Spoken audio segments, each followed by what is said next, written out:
recebi uma pergunta bem interessante no meu canal, em um dos meus vídeos, para ser mais exato, no vídeo da qual eu falo da regra número 5 de interpretação bíblica. Os exemplos bíblicos só têm autoridade quando eles forem amparados por uma ordem. Essa é a regra número 5. Se você não conhece ainda, vai aparecer o link aí para você no canto direito da tela, você clica e assiste. Bem, diante dessa regra que fala que os exemplos bíblicos eles têm autoridade quando são amparados por uma ordem, tal pessoa, alguém aí no YouTube fez a seguinte pergunta, e uma pergunta bem interessante, e parabéns pela pergunta.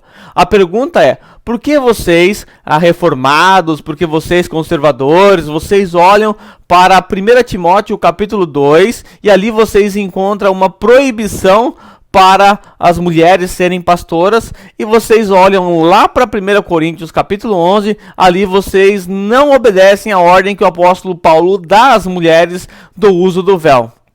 O que está acontecendo? Não são duas ordens? Paulo deu a ordem para que a mulher não ensine, não exerça autoridade, conforme está muito claro para nós ali, e vocês falam, ok, nós devemos obedecer, afinal é um mandamento, Paulo está ordenando isso.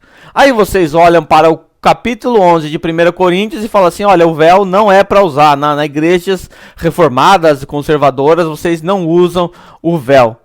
Ué, não se tratam de ordens?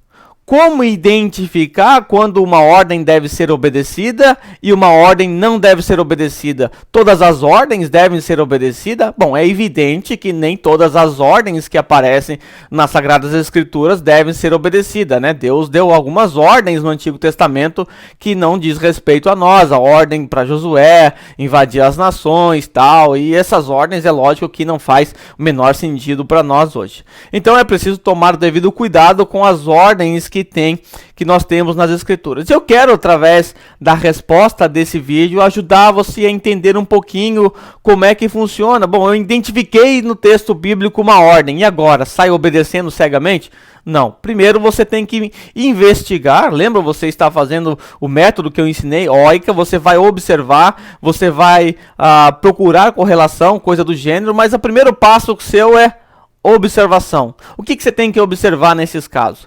Primeira coisa que você tem que observar, e a coisa mais fundamental nesses casos, depois de encontrar uma ordem, você tem que observar as razões e os motivos que levaram Paulo a dar essa ordem. O que está por trás disso? Existe um aspecto ligado à cultura daquele povo, existe um aspecto ligado ao sistema religioso daquele povo, existe um aspecto que é peculiar daquela época em que nós não temos mais nenhum equivalente no nosso tempo.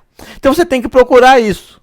Dito essas coisas, quando nós olhamos para 1 Coríntios capítulo 11, nós vamos descobrir, através da nossa observação, da nossa análise, da nossa procura no contexto histórico, através da leitura de comentários bíblicos também, nós vamos descobrir que Paulo deu uma ordem para aquele povo, deu uma ordem de que aquelas mulheres deveriam usar véu, que é desonroso para elas andarem com a cabeça rapada. Nós vamos descobrir que existia sim um aspecto muito importante e que nós não encontramos equivalente hoje, até mesmo na nossa cultura.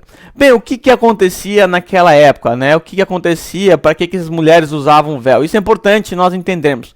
As mulheres naquela época, elas usavam véu, primeiro como um sinal de autoridade, de sujeição a um homem, sujeição a uma pessoa. Então o véu era um símbolo de autoridade, mostrando que a mulher está debaixo da autoridade do homem, e isso era um símbolo que era, já veio da cultura judaica mesmo, as mulheres já tinham costume de usar véu, e lá em Coríntio também havia esse costume de usar véu. Em outras igrejas, Paulo não dá ordem para as mulheres usar o véu, porque não havia esse problema cultural. O que acontecia? As mulheres que se prostituíam, elas abertamente diziam que não estavam debaixo da autoridade de nenhum homem. E o que essas mulheres faziam? Elas não usavam o véu. Mulheres também que eram pegas em adultério, o que os maridos faziam? Para expor publicamente essas mulheres à vergonha, eles arrancavam o véu, alguns até cortavam, raspavam a cabeça da mulher. isso para expor publicamente o ato vergonhoso dessa mulher. Agora imagine você tendo tudo isso em sua mente, todo esse contexto. É lógico que se nós observarmos 1 Coríntios capítulo 11, Paulo vai dar uma ênfase bem mais acentuada na questão da autoridade, isso está claro no texto bíblico, mas observe todo esse contexto que há por trás da importância do uso do véu dentro daquela cultura. De repente você está na igreja e chega uma irmã sem véu. O que pode ser pensado a respeito dessa irmã? Ela é uma prostituta, ela é alguém que não está debaixo da autoridade do seu marido, ela está negando abertamente que não está debaixo da autoridade do seu marido, ou é alguém que cometeu algum pecado, alguma imoralidade sexual terrível, e seu marido teve tal atitude e cortou, arrancou o véu da cabeça dela. E é óbvio que isso trazia muitos problemas para a igreja, e principalmente no que diz respeito à autoridade, porque a Bíblia nos mostra, e Paulo vai usar esse argumento da criação, que a mulher foi criada para estar debaixo da autoridade do homem, porque o homem foi criado primeiro. Esse é o argumento que o apóstolo Paulo nos usa. A pergunta que você tem que fazer: existe na nossa cultura hoje algum elemento que represente a autoridade do homem e a mulher? Se hoje você estiver vivendo numa cultura em que o véu representa, assim, o símbolo de autoridade e sujeição da mulher ao homem, você aí nessa cultura deve sim obedecer esse mandamento do apóstolo Paulo, porque são equivalentes, né? Significam a mesma coisa, têm o mesmo significado. Mas na nossa cultura hoje, o uso do véu não representa absolutamente nada. Uma mulher andando com véu na rua não nos representa nada, ninguém vai olhar para ela, pelo menos na cultura brasileira, nem aqui na cultura japonesa, ninguém vai olhar para essa mulher e vai falar: parabéns, essa é uma mulher de sujeição, uma mulher de honra, uma mulher que está debaixo da autoridade do seu marido. As pessoas vão falar: tá com medo de tomar sol, vão pensar qualquer coisa, tá com piolho, sei lá o que é, mas ninguém vai pensar que se trata da questão de autoridade ao marido. Então, na nossa cultura, nós não temos nenhum equivalente. Alguns vão falar aliança, mas aliança não representa isso. Aliança, o nome já diz, representa uma aliança feita entre o casal, não representa autoridade. Então, nós não temos um equivalente dentro da nossa cultura para mostrar que a mulher tem que estar debaixo da autoridade, algum elemento externo que represente essa sujeição. Nós não temos absolutamente nada disso, pelo menos por enquanto nós não temos. Até o término desse vídeo eu não estou sabendo de nada, e por isso esse mandamento, essa ordem que Paulo nos dá, ela está correlacionada com a cultura daquela época. Mulheres sem véu naquela igreja trazia muitos problemas, e isso deveria ser evitado, o não usar o véu. As mulheres tinham que usar véu mesmo naquela igreja de Corinto. E agora, quando nós olhamos para o texto de 1 Timóteo capítulo 2, quais são as razões pela qual nós obedecemos isso e nós afirmamos categoricamente que a mulher não pode ser pastora? Alguns vão alegar o seguinte: mas isso também é uma questão cultural, irmão Glauber, porque lá naquela época a mulher nem era contada na genealogia, as mulheres eram desprezadas, os maridos largavam as mulheres por qualquer coisa, elas não tinham menor valor. Então imagine na igreja uma mulher falando naquela época, que absurdo seria, ninguém ia dar crédito para ela. Se nós não tivéssemos o cumprimento dos versículos que seguem, a qual Paulo nos apresenta, a razão dessa ordem, eu concordaria plenamente com você e diria: olha, as mulheres sim devem ser pastoras, devem exercer autoridade sobre o homem, não veria problema nenhum se eu conseguisse identificar isso apenas como uma questão cultural. Mas quando nós observamos para o texto, lembra, quando você faz a sua observação no texto, você vai perceber algo interessante. Paulo dá a razão pela qual ele deu essa ordem. Assim como em 1 Coríntios, capítulo 11, nós também temos a razão expressamente cultural. E aqui nesse texto, quais são as razões pela qual o apóstolo Paulo nos dá? Será que são razões culturais? Aí nós precisamos ler o texto, o versículo seguinte. E eu quero ler com você. 1 Timóteo capítulo 1, versículo 12. Nós lemos o seguinte: não permito que as mulheres ensinem, nem que tenha autoridade sobre o homem, esteja, porém, em silêncio.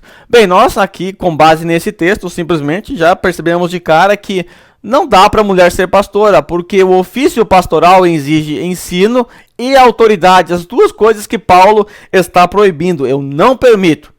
Bem, se nós não tivéssemos o versículo 13 e o versículo 14, eu diria para você que apoia o pastorado feminino, que olha, estou com você, estamos juntos. Realmente a cultura daquela época não favorecia as mulheres, coitada delas. Realmente era difícil para a mulher naquela época exercer qualquer autoridade, porque ela nem era nem contada na genealogia. Concordaria com tudo que você tem argumentado. Mas quando nós olhamos para o versículo 13, nós encontramos a razão pela qual o apóstolo Paulo nos deu essa ordem. E a razão que o apóstolo Paulo usa aqui para nos dar essa ordem é uma razão imutável. Não dá para mudar. Paulo usa uma razão histórica e uma razão doutrinária. E essa razão histórica e doutrinária pode se passar 500 mil anos. Se Jesus não voltar, esse mandamento tem que ser seguido. Vamos ver quais são essas razões apresentadas pelo apóstolo Paulo. Por quê? Por que a mulher não pode ter autoridade? Por que a mulher não pode ensinar? Versículo 13. Porque primeiro foi formado Adão e depois Eva. Você não vai mudar isso. Tá? A razão histórica apresentada aqui, a razão criacional apresentada pelo apóstolo Paulo, é uma razão que não pode ser mudada. Você pode passar 500 anos, essa razão continua a mesma, porque trata-se de uma razão histórica. Você não tem como mudar o passado, a não ser que você tenha uma DeLorean e volte aí no passado, tente fazer alguma coisa, mas você não é de volta para o futuro, você não tem condições de mudar o passado.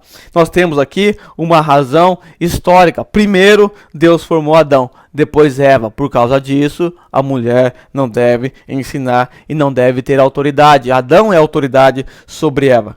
E versículo 14. E Adão não foi enganado, mas sim a mulher que, tendo sido enganada, tornou-se transgressora. A segunda razão que o apóstolo Paulo dá também você não pode mudar. É uma razão doutrinária, é a doutrina da queda. A queda, ela começou quando a mulher foi enganada. Então Paulo, ao apresentar essas duas razões, que não tem nada a ver com cultura, não tem nada a ver com o jeito que as mulheres eram tratadas na época, não tem nada a ver com nada, tem a ver com a história e com a doutrina da criação e a doutrina da queda. Esses dois elementos aqui, a queda e a criação, não podem ser alterados por nenhuma cultura, não pode ser alterado por você, não pode ser alterado pelo futuro. Portanto, esta é uma regra, esta é uma ordem que deve sim ser seguido. Desculpe, mas mulheres não podem ser pastoras, não podem ensinar, não podem ter autoridade. Por quê? Porque primeiro, Adão foi criado. Segundo, Eva foi quem tropeçou primeiro, foi enganada e depois tornou-se transgressora. Essas são as razões. Então, quando obedecer uma ordem? Observação, a sua observação tem que ser muito cautelosa. Buscar na história, buscar no contexto histórico se é sim uma questão relacionada a algo que faz sentido só naquela época, algo cultural. Se isso for cultural, você deve hoje buscar um elemento similar, um elemento que equivala àquilo que foi proposto naquela época e seguir. Se não houver, se não houver nenhum elemento, não tem razão nenhuma de nós seguirmos tal ordem. E se você encontrar um mandamento que está respaldado por uma doutrina, por uma ordenança, por um fato histórico, é óbvio que você deve sim seguir, como no exemplo das mulheres que não devem exercer autoridade nem ensinar. Ok? Então essa aqui é a minha resposta, eu espero que tenha ajudado. Agradeço muito pela pergunta interessante, uma pergunta bem inteligente. E eu fico por aqui.